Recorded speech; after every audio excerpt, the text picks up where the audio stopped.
Ron Paul's foreign policy sounds pretty straightforward to me. Don't waste money on bloody adventures overseas, especially as the economy collapses here at home. So why is that such a controversial idea in a political party that once supported limited government principles at home and abroad? Perhaps it's because Republicans are worried that Congressman Paul's message, which is unconventional to them, is actually working at the polls.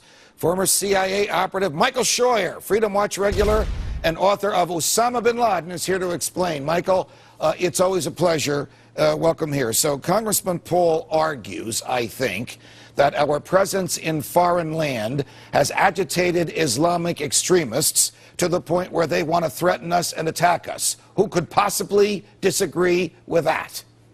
Well, everyone else in the Republican Party and the Democratic Party, Judge, because they don't want to talk about the fact that we're at war with an increasing part of the Muslim world because of what Washington and its allies do in the Muslim world, especially things like support for the Saudi police state, and most especially our unqualified, unthinking support for Israel.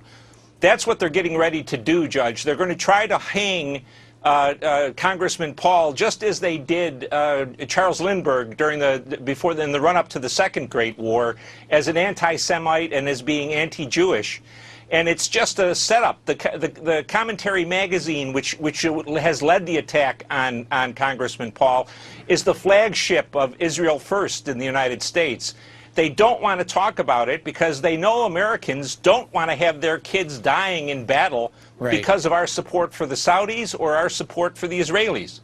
How popular is the view that the Mideast, in your view, that the Mideast wars were inappropriate, didn't make us any safer, didn't protect us, only made things worse, and we're still stuck with a $2 trillion bill because we paid for them on a credit card?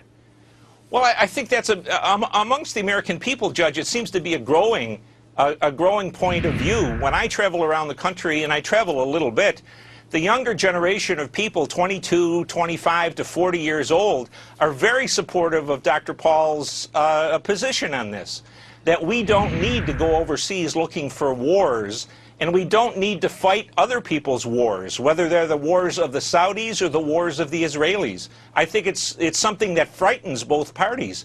You see today, McCain and Lindsey Graham, who never saw a war they didn't want to get us involved in, are over there in Libya. Right, stirring the pot yet again. Michael, we'll talk about Libya the next time you're here. It's always a pleasure. Thanks for joining us. Thank you, Judge. Do you live in a free country? Don't be so sure.